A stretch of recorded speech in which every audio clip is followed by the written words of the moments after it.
Jadi insya-Allah pada hari ini, sebelum kita start kelas tajwid kita akan kupas beberapa surah. Setelah kita selesai mengupas surah Al-Ikhlas, surah Al-Falaq dan surah An-Nas, jadi kita masuk kepada surah seterusnya, surah Al-Kafirun. Surah Al-Ikhlas, surah Al-Falaq, surah An-Nas itu semua adalah untuk pelindung diri kita daripada terkena godaan syaitan, terkena makhluk-makhluk halus yang tidak nampak, dan juga daripada syubhat-syubhat yang menyusup masuk ke dalam hati kita. Itu berkenaan tentang surah-surah sebelum ini. Jadi insya-Allah untuk hari ini kita akan masuk dalam surah Al-Kafirun. Surah Al-Kafirun yang merupakan surah Makkiyah, iaitu surah yang diturunkan di Makkah.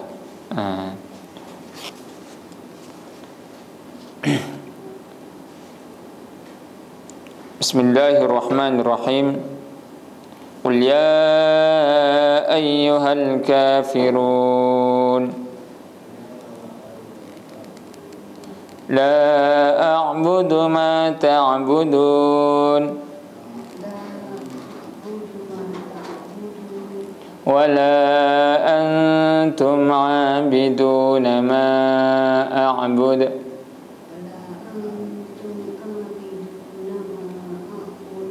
ولا أنا عابد ما عبدتم ولا أنتم عابدون ما أعبد لكم دينكم ولي دين. Jadi kita telah baca sama-sama tentang surah Al-Kafirun. Surah Al-Kafirun ini merupakan surah Makkiyah, iaitu surah yang diturunkan di Makkah. Surah Al-Kafirun dia merupakan surah, dipanggil surah yang berkait tentang akidah kita selaku umat Islam. Dan surah ini menjelaskan tentang bagaimanakah untuk kita bertoleransi, untuk kita tahap mana kita boleh bertoleransi dengan akidah yang tidak sama dengan kita, iaitu akidah golongan musyrikin. Allah mulakan dalam surah Al-Kafirun ini dengan Allah beritahu pertama sekali, Qul ya ayyuhal kafirun. Qul, katakanlah olehmu wahai Muhammad, ya ayyuhal kafirun, wahai orang-orang kafir. Wahai orang-orang kafir. Jadi ayat kafir ini merangkumi ke semua golongan kufar yang ada ke atas muka bumi ini. Semua golongan kufar, tidak kira apa pun namanya. Selain daripada Muslim, maka itulah dia kafir. Ataupun kalau bahasa lembutnya kita panggil non-Muslim, iaitu kafir. Samalah, sebab mereka mengingkari Allah, mengingkari Rasulnya sallallahu alaihi wasallam, maka mereka disebut sebagai golongan kafir. La a'budu, aku tidak akan menyembah. Aku tidak akan menyembah. Ma ta'budun, apa yang kamu sembah. Aku tidak akan sesekali menyembah apa yang kamu sembah. Kat sini Nabi beritahu bahwa Nabi sallallahu alaihi wasallam, itu kita semua tidak akan menyembah apa yang disembah oleh mereka golongan kafir. Wala antum aabiduna ma a'bud, dan kamu tidak akan menjadi penyembah apa yang aku sembah. Dan kamu wahai orang kafir tidak akan menjadi penyembah apa yang aku sembah. Wala an 'abidum ma 'abadtum, dan tidaklah aku seorang muslim, aku Muhammad akan menjadi penyembah apa yang kamu sembah. Aku tak akan menjadi penyembah apa yang kamu sembah. Wala antum 'abiduna ma a'bud, dan kamu tidak akan menyembah apa yang aku sembah, dan kamu tidak akan menjadi penyembah apa yang aku sembah. Lakum dinukum, untuk kamu, dinukum, agama kamu, waliyadin, untukku, agamaku. Jadi dalam ayat ini, kalau kita tengok daripada ayat ini, ketegasan Allah Subhanahu wa taala terhadap perbuatan-perbuatan, terhadap akidah-akidah yang menyeleweng, akidah-akidah yang bertentangan dengan akidah Islam. Allah bertegas, tetapi Allah tidak mencerca mereka, tapi Allah bertegas dengan mereka. Sebab turun ayat ini adalah kerana di Mekah ketika itu, apabila golongan kafir musyrikin, mereka tidak mampu untuk menghalang dakwah Nabi sallallahu alaihi wasallam, maka mereka telah jumpa dengan Nabi sallallahu alaihi wasallam. Sebab Nabi sallallahu alaihi wasallam punya dakwah sikit, makin lama makin ramai memeluk Islam. Dan mereka tak mampu nak menghalang. Lagi mereka halang, lagi ramai memeluk Islam. Lagi mereka halang, lagi ramai memeluk Islam. Mereka dah cuba segala macam mereka lakukan. Mereka dah tindas, mereka dah hina, mereka dah sekat, mereka dah buat apa sahaja cara untuk menghalang dakwah Nabi sallallahu alaihi wasallam. Tetapi makin ramai yang memeluk Islam. Maka apabila mereka telah putus asa daripada segala macam cara dan segala macam habuan dan segala macam kaedah telah mereka terapkan kepada Nabi sallallahu alaihi wasallam, kamu kalau buat benda ni semata-mata nak jadi raja, kami boleh jadikan kamu raja. Kalau kamu buat dakwah ni semata-mata kamu nak kahwin dengan puteri yang paling cantik, kami akan bagi puteri yang paling cantik, anak kami yang paling cantik untuk kami kahwinkan dengan kamu. Kalau kamu nak buat benda ni wahai Muhammad semata-mata untuk jadi orang kaya, kami boleh bagi segala harta kekayaan kami. Tapi stoplah daripada kerja dakwah ini. Itu antara habuan-habuan yang cuba nak disogok kepada Nabi sallallahu alaihi wasallam. Tetapi mereka masih lagi tetapi Nabi sallallahu tetap menolak segala permintaan mereka. Dan lepas tu mereka tindas Nabi, mereka hina Nabi, mereka ejek Nabi, mereka buat segala macam penindasan kepada Nabi dan para muslimin di Mekah. Dan tetap agama Islam makin tersebar. Dan akhirnya mereka berjumpa dengan Nabi sallallahu alaihi wasallam dan mereka ajukan kepada Nabi sallallahu alaihi wasallam, wahai Nabi, kalau kamu nakkan, okeylah kita buat kita toleransi antara kamu. Hari ini, tahun ni aku sembah Tuhan kamu, kamu sembah Tuhan aku. Tahun depan pula kamu balik kepada agama kamu, sembah Tuhan kamu, aku sembah Tuhan aku.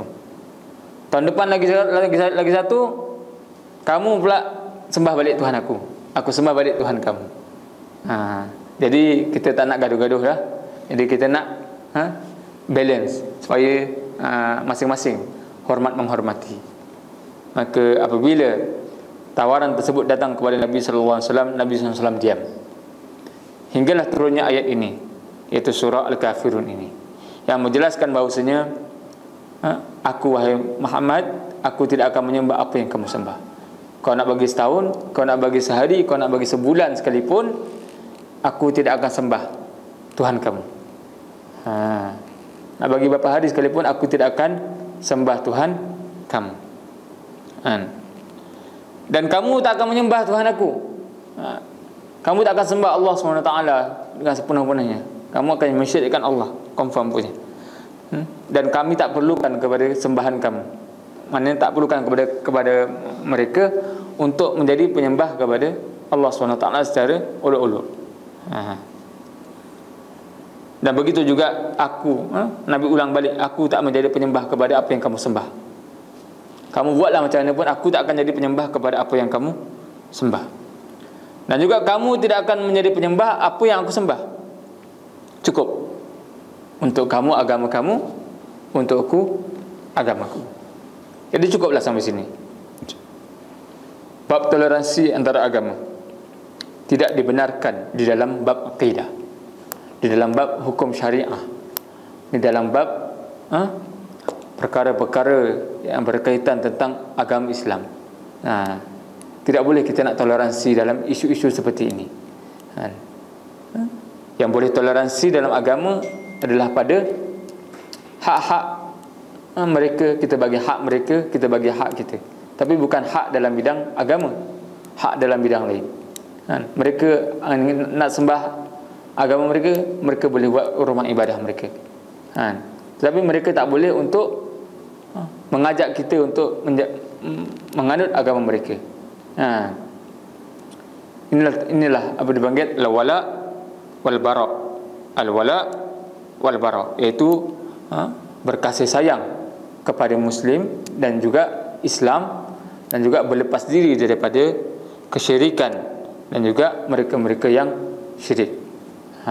Wajib untuk seseorang yang Muslim merasa benci akan kesyirikan. Wajib bagi seorang Muslim untuk merasa benci akan kesyirikan, walaupun kesyirikan itu dilakukan oleh orang yang disayangi. Seperti mana Nabi SAW, dia membenci kesyirikan yang dilakukan oleh Abu Talib, tetapi tidak memutuskan hubungan dengan Abu Talib. Dia tetap mengaku Abu Talib sebagai bapa saudara dia. Dia tetap minta bantuan Abu Talib untuk support belakang dia, tetapi dia tidak redha terhadap agama yang dianuti oleh Abu Talib. Begitu juga kita dalam ruang lingkup negara kita sekarang, iaitu mestilah kita bersikap tegas terhadap agama Islam, undang-undang Islam dan seumpamanya. Yang berkait tentang hak-hak orang Islam, wajib untuk kita tegas.